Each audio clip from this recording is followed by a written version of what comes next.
안녕하세요, 코비에TV입니다. 제가 지금 이 영상을 찍는 시점을 기준으로 제 채널의 구독자분들의 수가 3,000명에 육박을 했는데요. 너무나 감사드립니다. 그런데 이제 막 구독하신 분들이나 아니면 구독하지 않고 영상을 봐주시는 분들은 제가 어떤 방식으로 무서운 얘기를 풀어가는지, 제가 어떻게 무서운 이야기를 공수하고 그거를 가공해서 말씀드리고 이런 거를 아직 잘 모르시는 분들이 계시기 때문에 저랑 좀 싱크를 맞추기 위해서, 그리고 여러 가지 오해를 줄이기 위해서 오늘의 무서운 이야기가 끝난 뒤에 짤막한 클립으로 여러분들에게 드려야 될 말씀을 정리해서 넣어 놓도록 하겠습니다. 자, 그럼 오늘의 무서운 이야기 시작하도록 하겠습니다. 이 이야기의 출처는 제 경험담은 아니지만 제 시점에서 1인칭으로 말씀을 드리도록 하겠습니다. 지금의 경기도 안양은 정말 아파트도 많이 들어섰고 많이 도시개발이 돼가지고 살기 좋은 도시인데, 그런데 제가 유치원을 다닐 무렵쯤이 되어서야 안양에도 아파트라는 게 들어서기 시작했습니다. 그리고 그 당시에 제 동네 친구 중에는 민규라는 아이가 하나 있었는데요. 그런데 제 친구 민규가 그 당시에 막 초창기에 들어서던 아파트에 처음 살기 시작했던 친구예요. 그런데 요즘에는 너도 나도 다 아파트에 살잖아요. 너무 아파트가 일반화돼 있는데, 그 당시에만 해도 집 어디 사냐고 물어봤을 때 뭐 아파트 산다 그러면은 마치 지금의 음마 아파트 살면은 사람들이 부러워하는 시선처럼 약간 그런 느낌이었어요. 굉장히 부러움의 대상이었습니다. 그리고 가정이 부유하다는 뜻이기도 했고요. 그래서 그 어릴 적의 기억을 더듬어 보면은 민규가 저희 집에 와서 노는 것보다 제가 압도적으로 민규네 집에 가서 많이 놀았거든요. 사실 그 어린 시절에는 뭐 친구가 좋고 그런 것도 있지만 사실 아직은 맛있는 게 더 좋고 장난감이 더 좋은 어린 나이잖아요.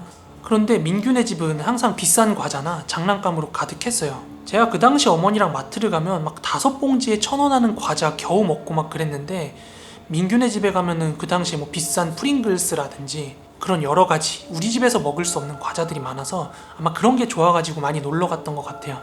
근데 이제 매일같이 제가 민규네 집에 놀러 가서 막 놀다 보니까 민규네 어머니랑도 저희 어머니랑도 자연스럽게 알게 되고 두 분이서도 굉장히 친한 동네 단짝 친구가 되었습니다. 그래서 생각해보면 엄마가 맨날 뭐 마트 간다, 어디 나간다 뭐 이렇게 얘기하고 나갈 때 누구랑 가, 뭐 어디 가 이러면은 뭐 민규네 엄마랑 같이 간다 이런 얘기를 되게 많이 했어요. 그러던 어느 날이었습니다. 민규랑 민규의 어머니 그리고 저희 어머니랑 제가 넷이서 같이 시장을 가게 됐습니다. 시장에서 이것저것 어머니랑 장을 보고 이제 집으로 돌아오는 길이었어요. 근데 집을 가는 방향이 민규네 아파트 단지를 거쳐서 저희 집으로 가야 했기 때문에 자연스럽게 민규네 가족이랑 저희 가족이 이제 민규네 아파트 단지 앞을 지나가게 됐는데, 아파트 앞에 웬 바나나 트럭이 하나 와 있었거든요. 근데 평소 같았으면은 민규가 집 열쇠를 받아가지고 저랑 같이 집으로 올라갔을 텐데, 제가 그때 막 바나나 트럭 위에 있는 그 바나나가 너무 맛있어 보이는 거예요. 그래가지고 제가 그때 막 엄마한테 바나나 사달라고 막 엄청 쪼르고 있었어요, 옆에서. 그래가지고 이제 민규가 먼저 열쇠를 받아가지고 집으로 올라갔고, 그래서 저는 엄마 옆에 있었는데 이제 엄마랑 민규네 어머니께서 바나나를 막 트럭 위에서 고르고 있었어요. 그런데 얼마 뒤에 아파트 단지에서 메아리가 치는 거예요. 엄마! 하고 민규의 목소리가 아파트 위로 들리더라고요. 보통 아파트 단지 같은 데서 소리치면 이렇게 목소리가 울리잖아요. 그런데 민규가 엄마 하고 아파트 위에서 부르는 게 들리는 거예요. 그래서 저랑 저희 어머니랑 민규 어머니랑 동시에 이제 민규가 있는 쪽을 쳐다봤어요. 그 집이 어딘 줄 아니까. 그래서 저를 비롯해서 거기 있는 사람들이 다 이렇게 아파트 위로 올려다봤어요. 왜냐면 민규네 집 호수를 알기 때문에 다 일제히 그쪽을 바라본 거죠. 그런데요, 민규가 아파트 창문 밖으로 거의 상반신 전체를 내놓고 저희 쪽을 보면서 이렇게 막 손을 흔들고 있는 거예요. 그걸 보고 이제 민규 어머니가 식겁해가지고 민규야, 위험하니까 들어가! 라고 민규한테 위험하다고 그렇게 소리를 치는 찰나에 민규의 몸이 기우뚱 하더니 그대로 아파트 아래로 떨어지더라고요. 그때 저는 민규가 기우뚱 하면서 떨어지는 것까진 봤는데 그 뒤에 어머니가 급히 제 눈을 가리셨거든요. 그래가지고 그 끔찍한 현장을 보고 그런 건 아니었는데 아직까지 선명하게 기억나는 두 가지가 있어요. 민규 어머니의 그 절규 소리랑 민규가 떨어졌을 때 났던 그 파열음이 아직까지도 생생하게 기억이 납니다. 수십 년 전 일인데도 불구하고요. 그래서 그 사건 이후에 민규네 어머니는 뭔가 정신적으로 문제가 생겼는지 이제 어머니랑 아무래도 만나는 횟수도 줄어들고, 그러다가 민규네 가족은 다른 곳으로 이사를 가게 됐어요. 이제 여기까지가 제가 어린 시절에 그 민규라는 친구에 대해서 가지고 있던 기억의 전부인데요. 최근에 이제 제가 집에서 빈둥대다가 이제 막 장롱 같은 거 뒤지다 보니까 어릴 적에 찍었던 막 사진 앨범 같은 게 나오는 거예요.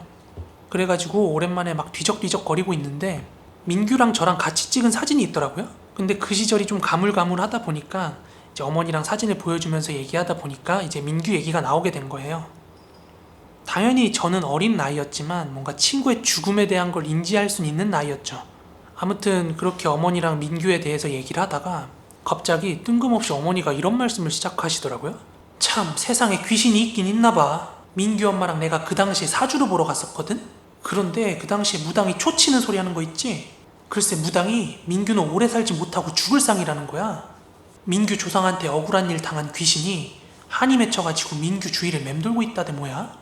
그런데요, 이어서 어머니가 해주신 말씀을 듣고 진짜 더 소름이 배가 될 수밖에 없었어요. 엄마랑 민규 엄마가 점집을 다녀오고 난 뒤에 민규 어머니가 꿈을 하나 꾸셨다고 하는데요. 꿈속에서 검은 옷을 입은 남자가 네 발로 아파트 현관 앞에 복도를 그렇게 네 발로 막 기어다니고 있더래요. 그 꿈을 꾸고 나서 너무 소름 돋고 찜찜하니까 저희 어머니한테 그렇게 얘기를 했었나 봐요. 그런데요, 이 이야기를 듣고 나서 굉장히 의문스러운 점들이 생기더라고요. 이상하지 않아요? 복도 창문이 추락의 위험 때문에 일부러 굉장히 높이 설치가 되거든요. 성인이 똑바로 서 있어도 창문의 하단부가 목이나 어깨 언저리에 위치하고 있는 창문인데요. 어떻게 6살밖에 안 된 민규가 거기에 상반신이 다 나오도록 손을 흔들고 있었는지 그게 갑자기 이상하게 느껴지더라고요. 저 또한 민규네 집에 많이 놀러 왔다 갔다 했기 때문에 그 창문이 어느 정도로 높았는지 알고 있었거든요. 그 당시 아파트 복도 창문은 제 머리 위에 있었어요. 갑자기 이렇게 어린 시절 저편에 묻혀있던 기억이 피어오르기 시작하니까 그때부터 어머니 말이 귀에 안 들어오더라고요. 혼자 소름 돋고 기분이 굉장히 무서운 거예요. 찜찜하고. 아무리 오래전이라도 제 친구잖아요. 그리고 그날은 제가 꿈을 꿨습니다. 검은 옷을 입은 남자가요, 굉장히 차가운 미소를 띠고 네 발로 아파트 복도 앞을 기고 있었는데요. 민규가 그 남자의 등을 딛고 창문으로 올라가는 꿈을 꿨어요. 오늘 이야기는 여기까지 하는 게 좋겠습니다.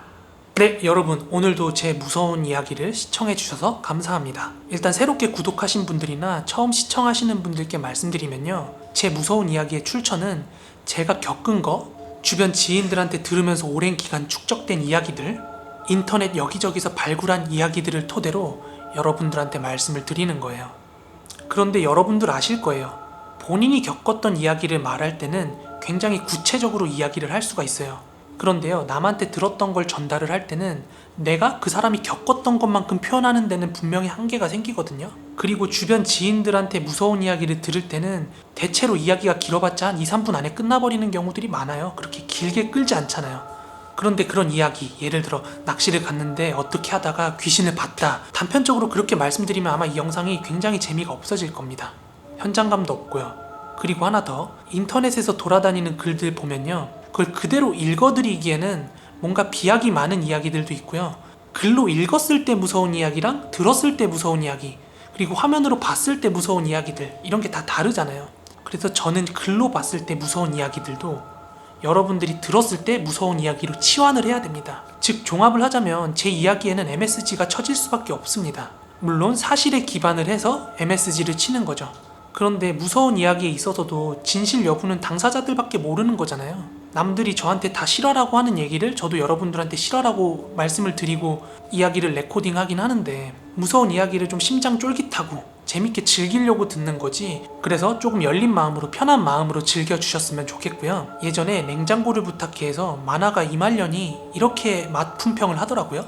그 요리가 뭐 김치, 햄버거, 스테이크, 그라탕 뭐 이런 거였는데, 처음 한 입 맛을 보더니 따로따로 싸갔던 도시락이 넘쳐서 합쳐진 느낌. 그런데 먹어보니까 썩 나쁘지만은 않은 느낌. 그래서 계속해서 손이 가는데 이런 내 자신이 싫지 않은 느낌. 이렇게 맛을 표현하더라고요. 제 이야기를 듣고도 여러분들이 약간 이런 느낌을 가졌으면 좋겠다는 거예요. 아, 이게 사실과 MSG가 약간 섞였구나. 근데 들어보니까 썩 나쁘지 않네? 그런데 어느 순간 이 채널에 자꾸 들어와서 듣고 있는 내가 썩 나쁘지만은 않은 느낌? 뭐 저는 앞으로 계속 그런 영상을 제작해 나가고 싶습니다. 네, 아무튼 오늘 영상은 여기서 마무리하도록 하고요. 처음 이 영상을 와서 보시는 분들은 아우트로 가면은 구독자분들이 좋아해주신 영상, 그리고 금주의 추천 영상이 있으니까요. 다른 영상도 한번 시청해주시고 구독, 좋아요도 눌러주시면 감사하겠습니다. 그럼 저는 다음 영상에서 인사드릴게요. 감사합니다.